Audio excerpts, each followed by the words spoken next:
ассалому алайкум бинандаҳои гиромӣ. Аз истифодаи электромобилҳо дар шаҳри Душанбе ҳамчун нақлиёти мусофирбар як сол сипарӣ гардид. Истифодаи яксолаи нақлиёти автомобилӣ дар шаҳри Душанбе ба мо чӣ дод? Ба кадом натиҷа расидем? Ин аст суҳбати навбатии мо дар барномаи имрӯза. Дар студия ҳузур доранд Камол Ғуломзода, намояндаи Вазорати нақлиёти Ҷумҳурии Тоҷикистон, Маҳмад Амон Абдуллоев, устоди Донишгоҳи техникии Тоҷикистон, Ҳамзаалӣ Ғаниев, директори муассисаи давлатии Душанбе нақлиёт хадамотрасон ва Исмоил Ғайбуллоев, намоянда аз ширкати Як такси. Хуш омадед ба барнома. тавре огаҳӣ дорем, ҳукумати Ҷумҳурии Тоҷикистон соҳибкоронро ҳангоми ворид кардани электромобилҳо, электробус ва троллейбусҳое, ки аз ҷиҳати экологӣ тоза ҳастанд, аз пардохтҳои гумрукӣ пурра озод кардааст. طبق اطلاع خدمات گمرکی نزد حکومت جمهوری تاجیکستان سال 2022 با جمهوری 767 عدد الکترومبیل وارد گردید که نسبت به سال 2021 47 عدد زیاد می باشد. سبب افزایش با سرعت واردات الکترومبیل به تاجیکستان در چیست؟ تا امروز چند عدد ماشین‌های برقی در شرکت‌های تاکسی شهر دوشنبه فعالیت می‌کنند وارد کرده شدند؟ عین زمان در 12 شرکت‌های کیلوکشی تاکسی 4350 عدد واسطه‌های نقلیاتی کیلوکشی تاکسی موجود میباشد. وابسته به اجرای کنسپسیای نظام برقی در نقلیات مسافرکشانی پایتخت که برای سالهای 2023 2026 طبق قرار رئیس شهر دوشنبه از 5 ایون سال 2023 تحت رقم 308 و توصیب رسیده است. عین زمان از جانب شرکت‌های کیلوکشی تاکسی 600 عدد واسطه‌های نقلیات وارد کرده شد که امروزها با ساکنان و مهمانان شهر دوشنبه فعالانه خدمت می‌رسانند. شرکت یک تاکسی یکی از اولین‌ها شده این اقدام رو پیش گرفت، الکترومبیل‌ها آورد در شهر دوشنبه. همه ما شما شاهد هستیم. علاقه زیادتر از یک سال ما تجربه کردیم. تجربه چی رو نشان داد؟ شما چگونه شرح دادن میتونید برام؟ شرکت ما یکمین شده وارداتی چنین نمودی واسطه‌های نقلیات رو از خارج کشور و جمهوری تاجیکستان در اساس دستوری جناب اولی که در پیام آنها قید شده بود، از جانب شرکت یک چند عمل‌های ضروری که اینفراستراکتوری دخلدار رو برای استفاده نمودن چنین واسطه‌های نقلیات عملی نمود. یکی از این عامل‌ها این مسئله تأسیس دادن یک شبکه دخلدار برای دستگاه مخصوص برقی میباشد. همین زمان شرکت نه تنها در حدود شهر دوشنبه بلکه بیرون از شهر دوشنبه نیز چنین دستگاه رو نصب نموده است و مورد استفاده قرار داده است. زمینه ها رو مهیا کرده است. زمینه ها به پورا مهیا شده است و همچنین از طرف شرکت برای باز هم زیادتر نمودن تعداد چنین نمودی واسطه‌های نقلیات بعضی امتیازها نیز به رانندگان پیشنهاد شده است. گرفتن رقم زرد که سلسله TT میباشد، رقم مخصوص برای عملی نمودن خدمت رسانی حمل و نقل مسافران و باگاژ با تاکسی مورد استفاده قرار داده میشود. طریق رایگان داده میشود. نصب نبودن برقچسب‌ها با واسطه نقلیات نیز طریق رایگان میباشد. همچنین از طرف شرکت کارت مخصوص، کارت بونوسی برای پیوست شدن به شبکه‌های برقی توسط دستگاه مخصوص برقی نیز طریق رایگان پیشنهاد کرده می شود. علاوه بر این از طرف شرکت با بانک‌های وطنی گفت و شنودها انجام داده شده به رانندگانی که امکانیت یکلو خریداری نمودن چنین نمودی واسطه نقلیات را ندارند، کردیت ها، قرض های امتیازناک نیز پیشنهاد شده است. تا امروز از جانب رانندگان نسبت واسطه های نقلیات مذکور یگان خیلی ایرادها و یا ویران شدن یا اینکه نیافتن یگان قسمی احتیاطی آن ایرادان نشدند و همه روزه تعداد چنین واسطه های نقلیات با شماره از 5 تا 7-8 عدد زیاد گردیده ایستادند. خب برتری را احساس کردیم در чӣ бартарӣ дорад аз мошинҳои дорои муҳаррики дарунсӯз? аввалан дар қисмати иқтисодии он мебошад, барои он ки маблағи барқ дар ҷумҳурии Тоҷикистон нисбат ба дигар кишварҳои дунё хеле арзон аст ва барқ дар ҷумҳурии Тоҷикистон истеҳсол мешавад ва арзиши он ба аҳолӣ бениҳоят дастрас аст. назар ба бензин ёки солярка ёки газ, барои он ки арзиши он ба сиёсати пешгирифтаи дохилии худи кишвар алоқамандӣ надорад, зеро ки нарху навои сӯзишвориро кишварҳои таҳвилгар муайян менамояд. аз ин рӯ истифодаварии воситаи нақлиёти барқӣ аз ҳамин нуқтаи назар бартарии аввалин дараҷа дорад. дуюмин он аст ки партовҳо ҳангоми истифодабарии чунин намуди воситаҳои нақлиёти барқӣ хеле кам мегарданд. намоянда аз вазорати нақлиёт инҷо ҳузур доранд. мехостам пурсида бошам ки сабабҳои зиёд шудани воридоти электромобилҳо дар чист ва сиёсати ҳукумати ҷумҳурии Тоҷикистон барои дастгирии воридоти ин навъи нақлиёт чӣ гуна аст? вазорати нақлиёти ҷумҳурии Тоҷикистон баҳри пешбурди соҳаи нақлиёт ва баланд бардоштани рақобатпазирии иқтисодиёти миллӣ барномаҳои соҳавиро таҳия кардааст. пеш аз ҳама ин барномаи мақсадноки давлатии рушди комплекси нақлиёт мебошад ки то соли 2025 таҳия гардидааст ва он барнома аз 3 марҳила иборат буд. марҳилаи кӯтоҳмуддат ки то соли 2015 идома медошт ва марҳилаи миёнамуҳлат буд ки то соли 2020 муҳлат дошт ва дарозмуҳлат ки то соли 2025 идома дорад ва ду марҳилаи он аллакай ба анҷом расида, марҳилаи сеюми он дар ҷараёни иҷроиш мебошад. дар баробари ин бо назардошти тағйирёбии иқлим ва мутобиқгардонии иқтисодиёти миллӣ ба вазъи нав пайдо шуда, вазорати нақлиёти ҷумҳурии Тоҷикистон зарур шуморид дар як қатор соҳаҳо барномаҳои соҳавиро қабул кунад. пеш аз ҳама баҳри ноил шудан бо ҳадафҳои рушди устувор ки аз он ҷумла аз ҷониби Ассамблеяи генералии Созмони Милали Муттаҳид эълон гардидааст, яъне ки дастрасӣ ба энергияи арзон ва устувор, яъне ки ноил шудан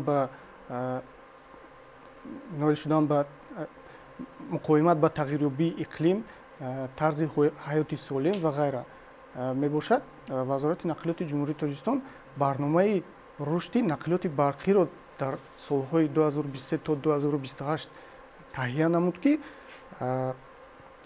моҳи октябри соли 2022 аз ҷониби ҳукумати ҷумҳурии Тоҷикистон тасдиқ гардидааст ва айни ҳол мавриди иҷроиш қарор дорад.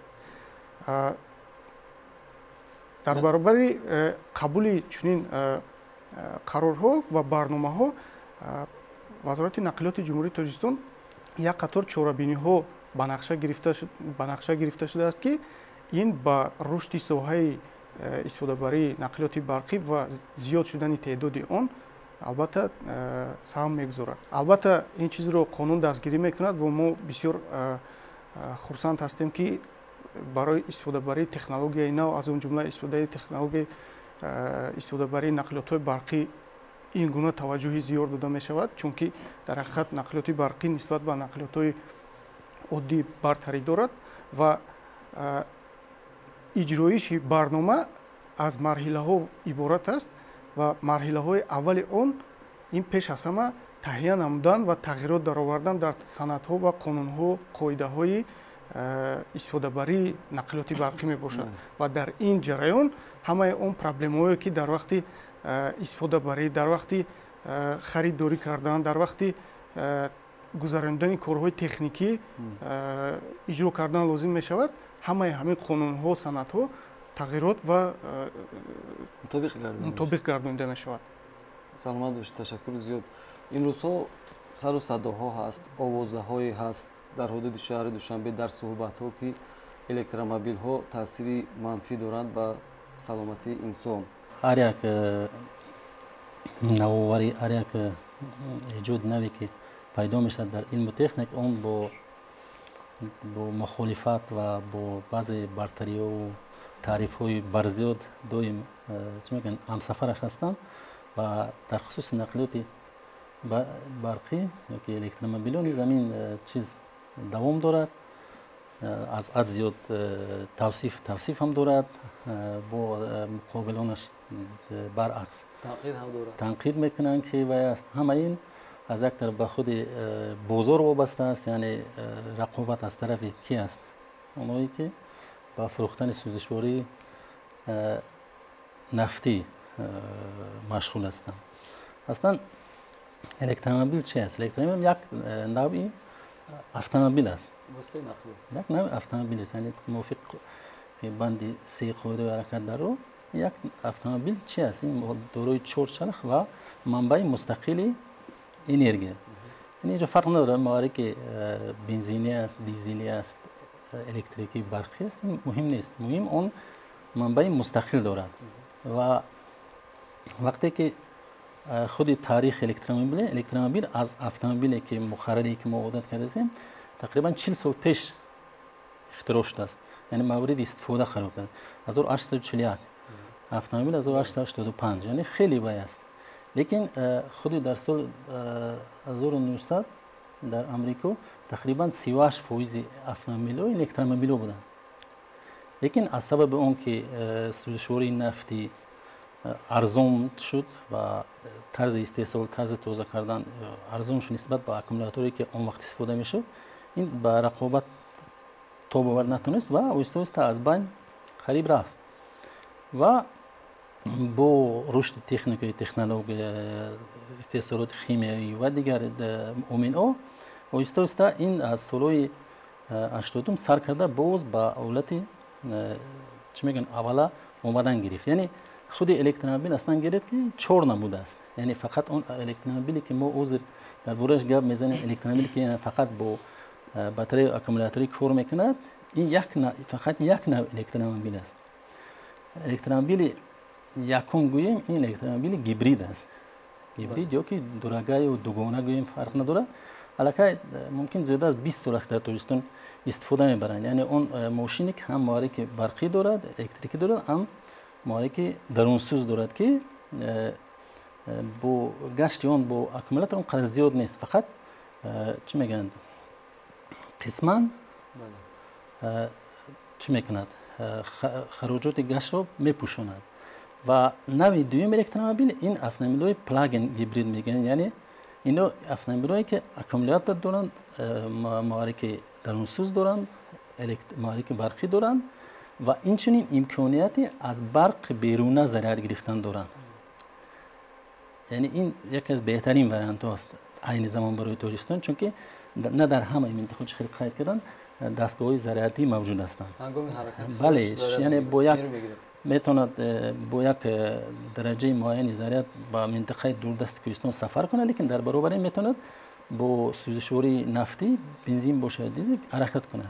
این نوع دوم بود. و نوع سوم چه که حوزه در بسیار یعنی الکترومبیلی که با باتری فقط با باتری اکومولاتوری کار میکنه. و این عذر بسیار در این سمت بسیار وای رفته است.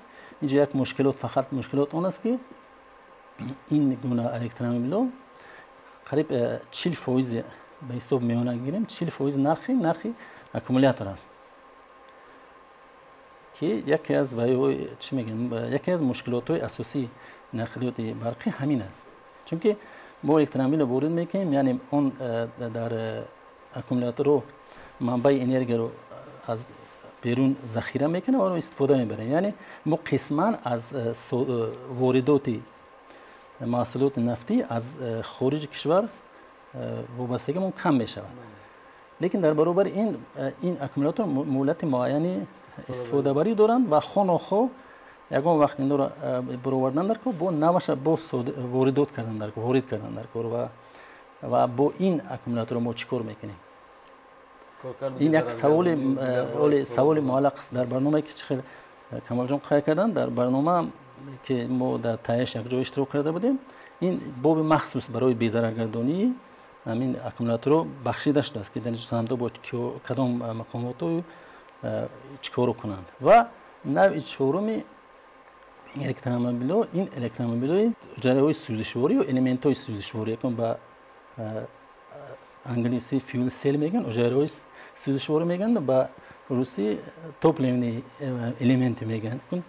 кадоме ки мувофиқ аст? ин чӣ маъно дорад? яъне дар онҳо як дастгоҳ аст, дастгоҳе ки бе сӯхтан ба шакли аккумулятор аст. аз як тараф гидроген медорад, аз дигар тараф оксиген ё ки худи ҳавои атмосфера ки 21% оксиген аст дохил мешавад ва як бора ҷараёни электрикӣ пайдо мешавад, яъне бе ягон механизми иловагӣ, ва ҳамин ҷараёни электрикӣ дар худи мошин истифода мешавад. ин албатта камтар қиматтар аст дар аввал, лекин чӣ мегӯянд, хароҷоти аввалияи бисёра талаб мекунад, инфраструктураи аввалия талаб мекунад, яъне барои бо гидроген пур кардани ҳамон автомобил.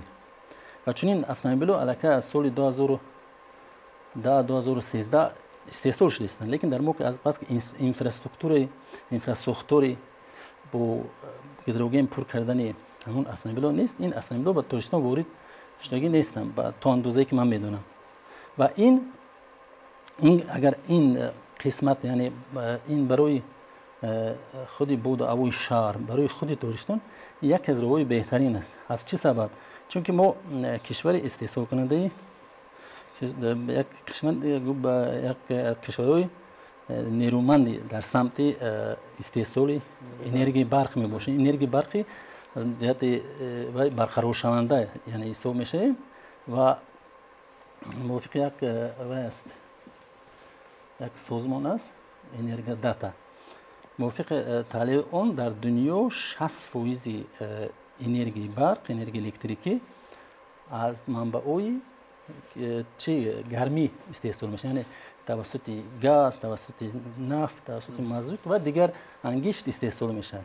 дар Тоҷикистон бошад аз 95 зиёд аз ҳисоби манбаъҳои барқароршаванда аст. яъне ин мо дар як ҳолати бисёр мусбати баланд ҳастем ва агар мо ин электромобилое ки бо батарея кор мекунад, ин хуб аст, лекин агар мо ба ваи истеҳсоли гидроген, он манбаи зиёдтии барқе ки дар тобистон истифода мебарем, онро дар шакли гидроген захира кунем, он нақлиётамон, яъне мо пурра қариб аз воридоти аз берун, хо аккумулятор бошад, хо маҳсулоти нафтӣ бошад, хеле ва мешавем, озод мешавем ва дар дохили ҳамон энергие ки истеҳсол мекунем, яъне бо истифода дода шудани нерӯгоҳи оби барқи роғун ва дигар нерӯгоҳ, ин як такони мусбати буд. ва дар маҷмӯъ бинед ки электромобилҳое ки ҳозир ҳастанд барқӣ ки бо аккумулятор кор мекунанд, яъне агар як хел автомобиле гиред ки мисол автомобили миёна,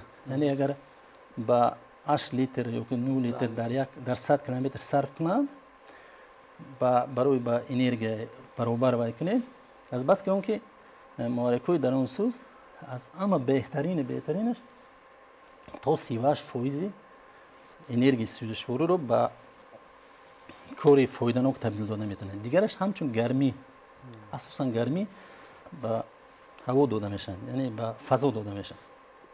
лекин дар автомобилҳои барқӣ инҷо камоҷо ва мекунад ки то 95% самаранокӣ аст, яъне энергия ки дар аккумулятор захира шудааст то 95% ба кори механикӣ табдил. бинобар ин хароҷоти он то 7 маротиба, яъне самаранокӣ истифода то 7 маротиба аз мошини якхелае ки бо ҳамин андозаи бо ҳамон вазн доштаи бензинӣ хеле кам аст. яъне ин яке аз бартариҳои вай аст, калон аст. ва дуюм чӣ хеле ки қайд кардан, ин яъне якташ самти иқтисодӣ, дуюм самти экологӣ, бале муҳити зист, хусусан дар самти зарарноки чӣ гуна аст? майдони магнитӣ таъсираш? майдони электромагнитика, майдони магнитӣ худ ба худ вуҷуд дорад, майдон фақат электромагнитӣ мешавад. вай аст бо мили Тесла ё Тесла хат чӣ мехоҳад барои шароити нормалӣ мили Тесла хати. аку баъзе вай олимони Шветсия чӣ карданд ки 0,3, лекин бисёр паст аст. аку дар ҳисоб меёна гиред 30 мили Тесла ё ки 40 тақрибан аст. ва ман ягон бор рости гап дар такси штагӣ набудам. یک حاضر مخصوص برای اینجا برنامه کنید که وای نشوند چه میگن با یک فکت درست باشند و در راه هم چنگ کردم در یک آشخانه هم بودیم چنگ کردیم در اونجا در آشخانه گشتیم ما از 50 زیاد بود 55 بود در راه اومدم با فکرم از پیش چوبای ستونوی برق تا 60 بر اومده در الکترومبیل شدم اول کانتر بالا بود با فکرم ما از پیش وی گذاشتیم دیگه وقتی که روی کشود برو بدیم همین 43 44 اومد یعنی اون فون گویم اگر نمیگم فون در چخیری که در کوچه هست در ماشین همون بود معیار مقرری است یعنی از اون که مثلا در خانه ما چی داریم چند کشک داریم میدون مغناطیسی چند کشک قریب 100 است یعنی 2 برابر زیاد است از خود یک الکترومبیل بله این اصلا یک وایوی اساسی علمی داره چون در الکترومبیل پیش از همه باتری اکومولاتوری استفاده می‌کنه که جریان دومی است جریان دومی در گردش میدون مغناطیسی چی میگن تغییر یابنده چی نمیکنه فقط محرکاشون البته بسیار تغییر یابنده است لیکن وای در قسم قفای ماشین در یک وای معینی جایگیر است که اون به مسافران ضرر نمیرسونه یعنی ضرر هم باشد ضررش از تلفن موبیلی بیش نیست بهترش دقت دادن در کار با رعایت قاعده‌های حرکت در راه اکثریت وسایل نقلیاتی برقی که در حدود جمهوری تاجیکستان میباشند وسایل نقلیاتی برقی تمغه شرکت BYD میباشند این یک نوعی رکلام اون شرکت نیست ولی قید کردن ضرور است که همین شرکت در جهان حاضر برای استفاده برنده‌های سطحی میانه در جای اول میستد یعنی از نقطه نظر فروشی محصولات خود در جای اول است و باید قید کنم که اساساً این نوعی واسطه نقلیات به خود جمهوری خلقی خیتای که همین استحصال کننده در آنجا قرار دارد و 12 چنین فابریکا و заводи استحصالی واسطه نقلیاتی برقی دارد دومین شده شتات‌های متحده امریکا میباشد و سومین اروپا است قید کردن ضرور است که کشورهایی که ما قید کردیم از لحاظ قانونگذاری و طلبات‌های استانداردیزاسیا در جای اول میستند و برای فروختن چنین نمودی واسطه نقلی در این کشورها استحصال کننده باید دارای تمامی حجت‌های ضروری که مطابق به همان معیارهای مقرر گردیده دولت میباشد از لحاظ سلامتی تکنیکی پرتوها دیگر و غیره جوابگو باشد این زمان نمایندگان وزارت نقلیات قید کردند که برنامه مخصوصی دولتی قبول شد ما نیز در تهیه این برنامه اعضا بودیم و فعالانه اشتراک کرده بودیم بندهای علاوه همین برنامه دولتی که بر رشد سوحه نقلیات روانه گرده است تهیه نمودن چنین معیارها رو پیش بینی نموده است من باوری دارم که اکثریت وسایل نقلیات برقی که این زمان در حدود تاجیکستان مورد استفاده قرار داده شدند و همون معیارهای بین المللی جوابگر میباشند زیرا هنگام خریداری نمودن وسایل نقلیات برقی تحویلگر آن و ما حجت‌های علاوه‌ای اوید به ضرر نداشتن آن اوید به پرتوهای احتمالاً به محیط زیست و من بعد از کارنشین گردیدن همون اکومولاتوری آن دیگر عمل‌های پیش بینی شده بعضی معلومات‌ها پیشنهاد می‌نماید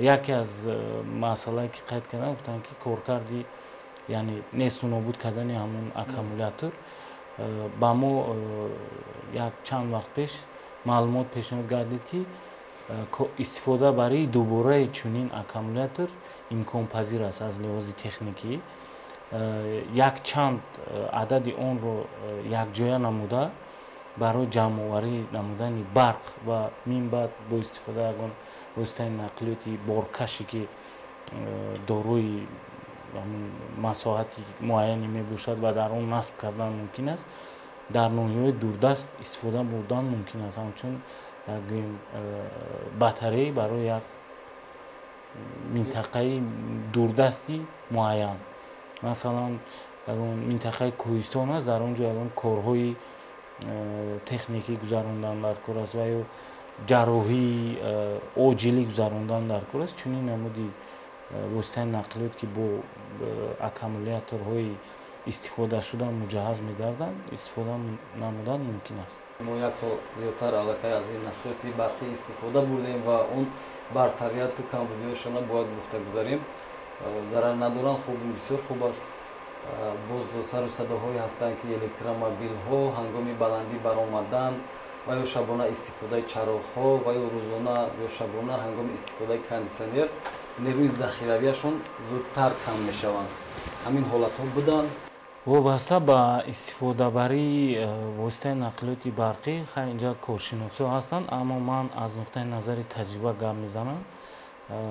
бо зиёди ронандагони воситаи нақлиёти барқӣ мо ҳамарӯза ҳамсуҳбат мешавем ва ба қавли русӣ гӯем тест драйв мегузаронем, мепурсем, ба ноҳияҳои дурдаст равон мекунем, масалан шаҳри хуҷанд, шаҳри кӯлоб, шаҳри бохтар.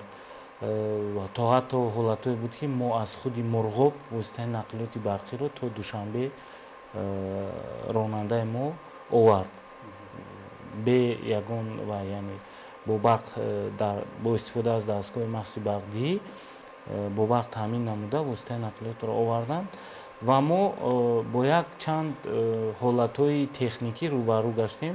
Масалан ин ҳолатҳои техникӣ ба ҳолатҳои мавсимӣ вобастагӣ доранд.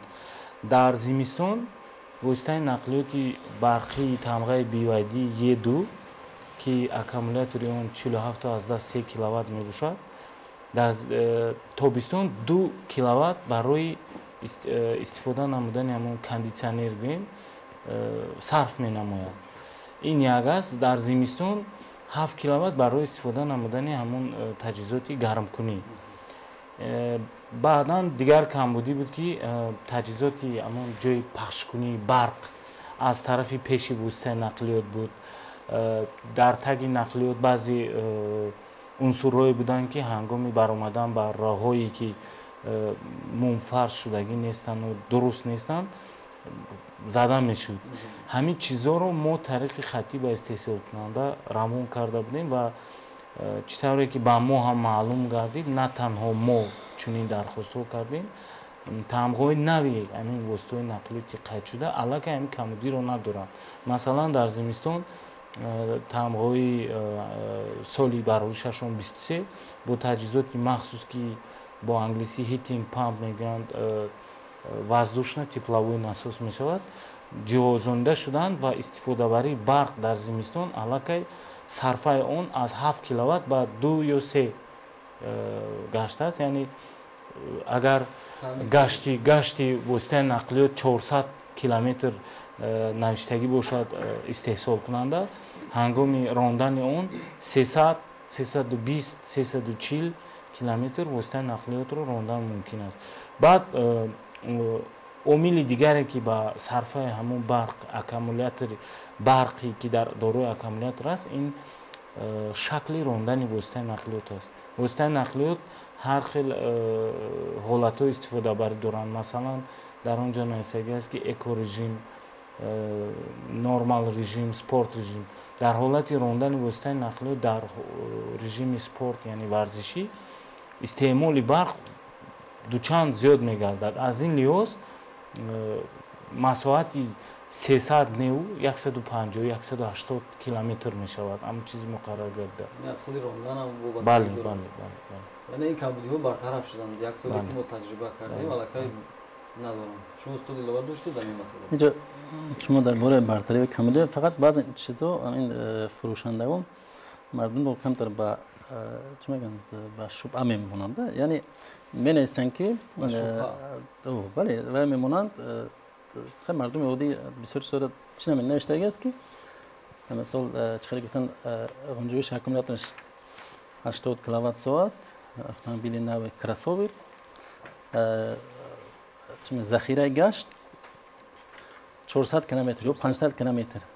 ин чӣ хел 400 километр бо кадом суръат, дар куҷо? бисёр бай аст, баъзталаб аст.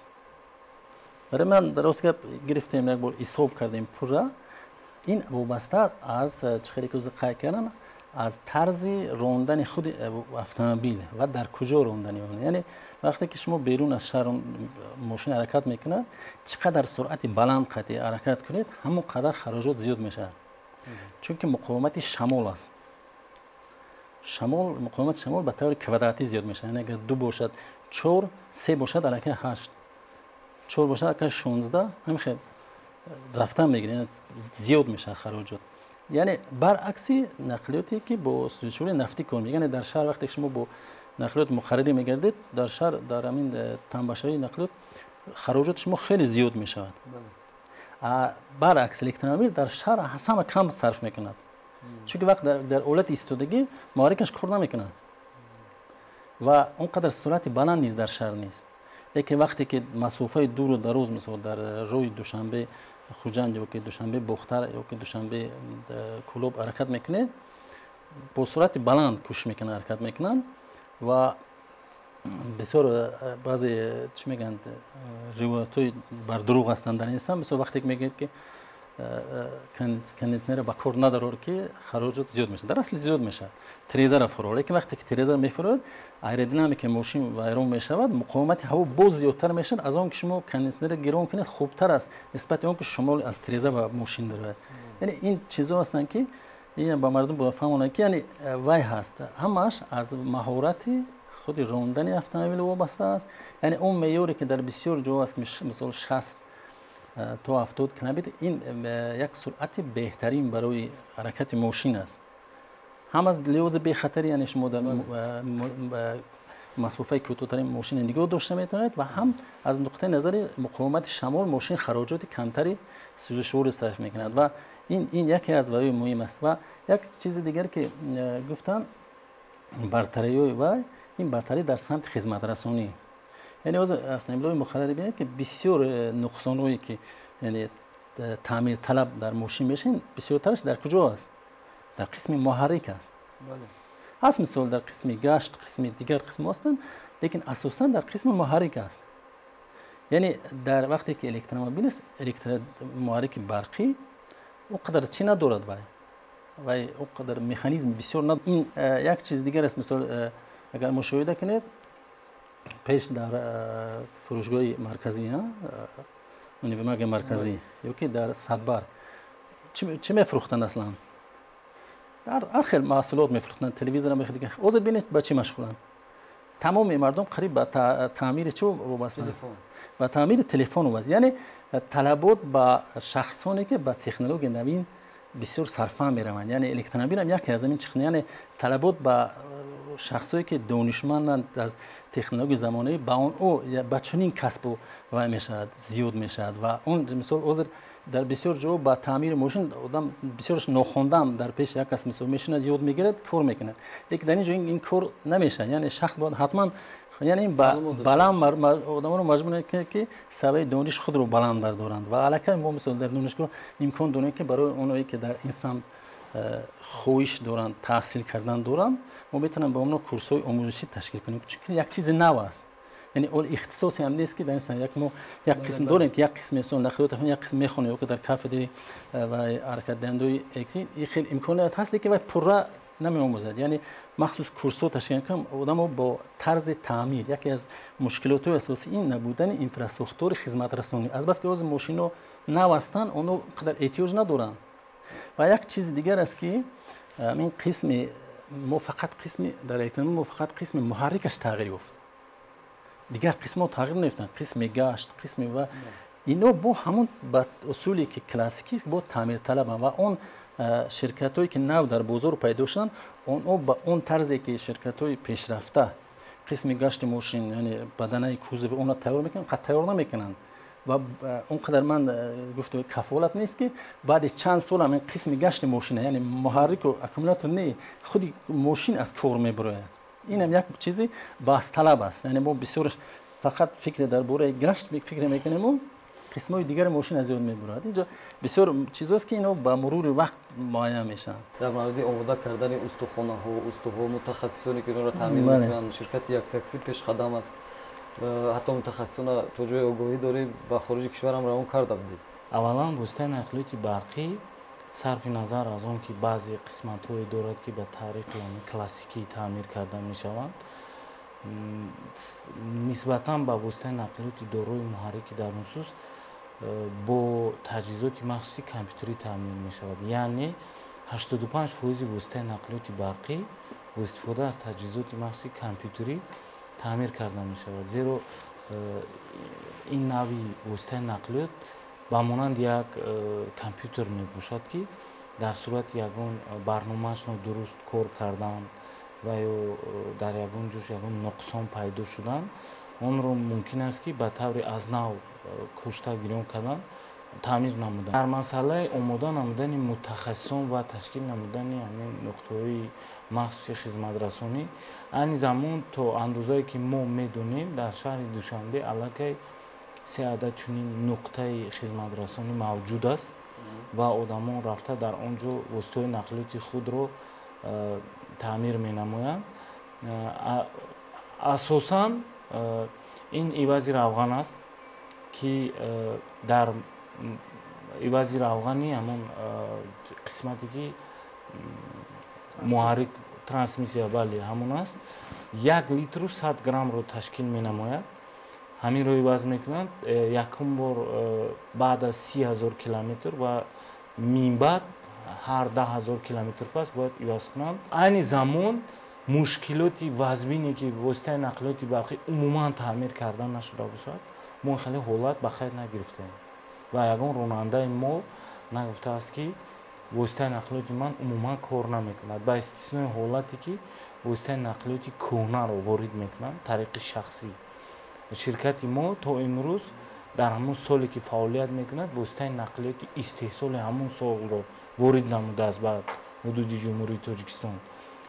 Баъзе шахсони алоҳида ҳастанд ки тариқи инфиродӣ гӯем якчанд адад воситаҳои нақлиёти соли баргузашташон 2017, 2018, 2019 ворид намуданд ва ин ҳолат боиси нигаронист аз тарафи мо низ барои он ки ҳангоми ҳаракат дар роҳ навъи аккумулятори ҳамон мошина дигар аст ва ҳолати нохуш сар заданаш мумкин аст. Барои ки мо ҳангоми фармоиши воситаи нақлиёти барқӣ ҳатман аз навъи аккумулятор пурсон мешавем ки чӣ навъи аккумулятор аст ва дараҷаи зарарнокии он чӣ қадар аст. Вобаста ба мутахассисоне ки ин корро мекунанд, мо аллакай дорем чунин мутахассисо кор мекунанд, хизматрасонӣ мекунанд ба ронандагони ширкати мо ва дигар ширкатҳо низ ва шахсоне ки тариқи алоҳидагӣ муроҷиат мекунанд ба онҳо низ хизматрасонӣ амалӣ мекунанд. Қисмҳои эҳтиётӣ низ ворид шудааст аз хориҷи кишвар. Дар ҳолати набудани ин ё он қисми эҳтиётӣ ки ҳангоми садамаи воситаи нақлиёт онро оҷилан ёфтан зарур аст, мо тавассути интернет фармоиш медиҳем ва дар моҳлати 10 рӯз қисми эҳтиётии он ба ҳудуди ҷумҳурии Тоҷикистон оварда мешавад. Дар ин самт ашхоси алоҳида низ кор мекунад ки баъзе дар алоҳидагии худшон таъмири чунин намуди воситаҳои нақлиётро амалӣ менамоянд. Дар ҳудуди шаҳри Душанбе чанд адад нуқтаҳои нерӯдиҳии электромобилҳо мавҷуд аст, ташкил карда шуд? Дар вақте ки ширкати мо якумин шуда ҳамин намуди воситаи нақлиётро овард, 1 адад дастгоҳи махсуси барқдиҳӣ мавҷуд буд. 1 адад, баъдан 2 адад шуд. Айни замон ширкати мо 20 адад чунин дастгоҳ дорад. Дар худи пойгоҳи ширкат зиёда аз 14 адад аст ки ба 28 адад воситаи нақлиёти барқӣ дар як маврид барои пайваст шудан ба шабакаҳои барқӣ хизматрасонӣ мекунад. Истифодабарии он хеле осон аст. Бо истифода аз корте ки худи ширкат ва ронанда пешниҳод мекунад, пайваст мешаванд ба шабакаҳои барқӣ. ҳамчунин аз тарафи мутахассисони ширкати мо барномаи махсуси мобилӣ барои истифода намудани чунин дастгоҳ барои пайваст шудан ба шабакаҳои барқӣ таҳия шудааст ва айни замон дар ҳолати тест қарор дорад ва бояд дар рӯзҳои наздик мавриди истифода қарор дода шавад. Дар шаҳри Бохтар, дар шаҳри Кӯлоб, дар шаҳри Хуҷанд аллакай мо чунин дастгоҳҳоро насб кардем.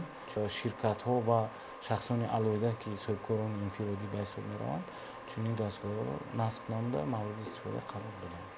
устод мехостам шумо гуфта бошед ки яъне истифодаи электромобилҳо дар шароити шаҳри Душанбе бисёр хуб мувофиқ аст ва оянда мешавад пурра ба ин нақлиёт гузарем тибқи барномаҳои давлатӣ. бале ман ҳамун ақидае ки пештарам иброз кардам, яъне ин электромобил хуб асту барои ояндаи туристон, ям қисме ки электромобиле ки бо тавассути гидроген кор мекунад, яъне хусусан нақлиёти калон, автобусҳо ва нақлиёти боркаш, яъне як вай аст. Албатта ҳозир электромобилҳои боркаш ҳам ҳастанд ки дар худи аз ширкати Тесла вай кара истеҳсол карда шудастанд. Дар маҷмӯъ ин вай аст, фақат тарафҳои мусбат аст. Ташаккур. Инҷо мехоҳам як нуқтаро қайд карда бошам. Зимни сафари расмии раиси Маҷлиси миллии Маҷлиси Олии Ҷумҳурии Тоҷикистон, раиси шаҳри Душанбе муҳтарам Рустами Эмомалӣ ба Ҷумҳурии Мардуми Чин маросими ба имзорасонии санадҳои ҳамкории бахши хусусии Чин ва Тоҷикистон баргузор шуд. Аз ҷумла ёддошти тафоҳум байни ҷамъияти дорои масъулияти маҳдуди Авестогурӯҳи Ҷумҳурии Тоҷикистон ва ширкати Ҷинчуени Ҷумҳурии Мардуми Чин оид ба ташкил, бунёд ва идоракунии корхонаи муштарак оид ба истеҳсоли электромобилҳо дар Ҷумҳурии Тоҷикистон бо иқтидори истеҳсолии 1500 автомашина дар як сол ба имзо расонида шуд. Назари шумо дар ин бора? Беҳтарин иқдом аст. Пеш аз ҳама яъне воридот, гарчанде бисёр қисмо аз хориҷ албатта ворид хоҳанд шуд, лекин як ҷои кор аст, яъне пеш аз ҳама истеҳсолоти худӣ аст. яъне барои худамон истеҳсол мекунем, чӣ хеле ки автобусҳоро истеҳсол мекунем.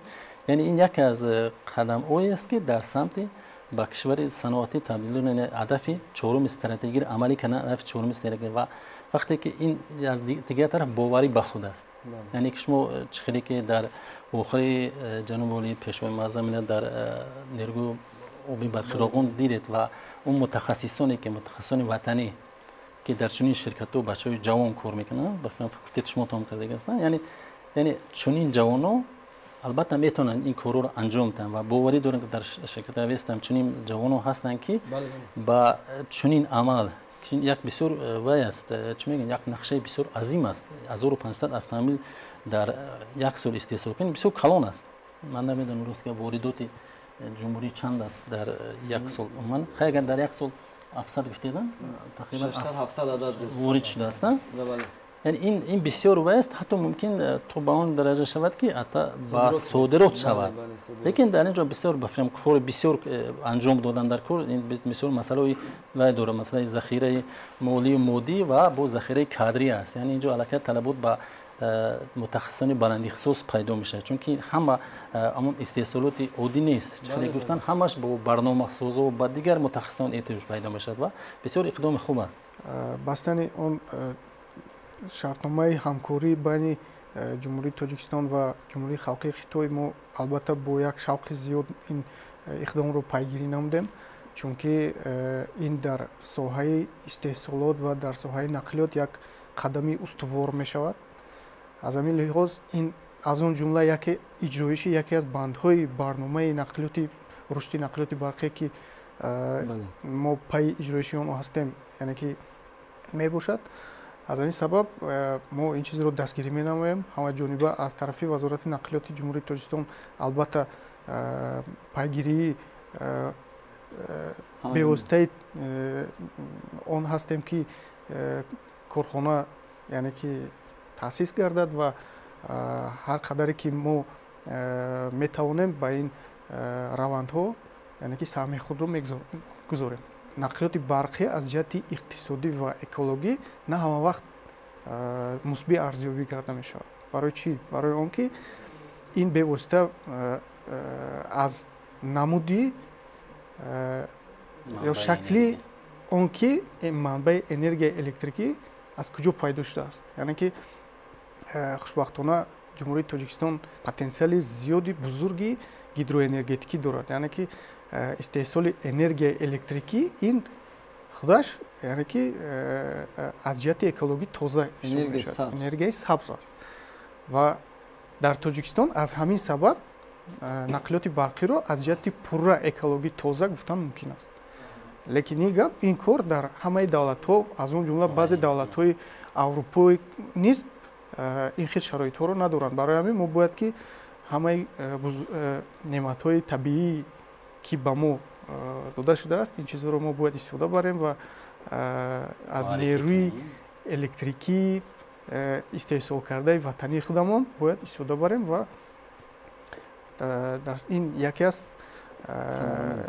аз роҳҳои рушди соҳаи нақлиёт ба шумор меравад. баъди ба тасвиб расидани қарори раиси шаҳри Душанбе аз 5 июни соли 2023 таҳти рақами 308 дар бораи тасдиқи консепсияи ба низоми барқӣ гузаштани нақлиёти мусофирбарӣ дар пойтахт нақшаву чорабинӣ тасдиқ карда шуд. дар нақшаву чорабинӣ як гурӯҳи корӣ таъсис карда шуд ки бевосита муовини раиси шаҳри Душанбе сарпарасти соҳаи нақлиёт дар вохӯрӣ бо ронандагони ширкатҳои кироякашии таксӣ иштирок карданд. аз санаи 12 то санаи 22 июли соли 2023 дар ҳар як ширкат баргузор гардид ки хусусияти бартарии ҷойдоштаи нақлиёти барқӣ ба саҳми ронандагон пурра расонида шуд. яке аз омилҳои пешрафтани соҳаи нақлиёти барқӣ ин иқдоми раиси шаҳри Душанбе муҳтарам Рустам Эмомалӣ дар доираи лоиҳаи шаҳри сабз мебошад. ин лоиҳа на танҳо воридоту мавриди истифода қарор додани воситаҳои нақлиёти барқиро дар бар мегирад, балки дар доираи ин лоиҳа худи дохили пойтахти азизамон тағйир ёфт. дар баъзи ҷойҳои пойтахт фурӯзонакҳои навъи дигар ки бо истифода аз нерӯи офтоб мавриди истифода қарор дода мешаванд. дар баъзе қисматҳои пойтахти азизамон таҷҳизотҳои махсуси техникии дигар насб карда шуд ки мавриди истифода қарор дода шудааст ва барои сарфаи дурусти барқ низ аҳамияти ҷиддӣ дорад ва мо ҳамчун як ширкати ватанӣ ва ҷонибдори қавъии сиёсати пешгирифтаи роҳбарияти олии кишвари мо оянда кӯшиш менамоем ки боз ҳам технологияҳои муосиртарро барои дастгирӣ ва феълан амалӣ намудани баъзи бандҳои алоҳидаи лоиҳаи шаҳри сабз саҳми арзандаи худро гузорем. ташаккури зиёд барои як суҳбати самимӣ ва пешниҳоди маълумоти муфассал оид ба истифодабарии электромобилҳо дар шаҳри Душанбе. боварӣ дорем ки барномаҳои давлатӣ амалӣ мешаванд. лоиҳаи шаҳри сабз низ пурра дар ҳудуди шаҳри Душанбе амалӣ мешавад ва мо бартарияти электромобилҳоро рӯз аз рӯз ба маротиб эҳсос мекунем. бинандаҳои гиромӣ, инҷо барномаро ба анҷом мерасонем. саломату сарбаланд бошед.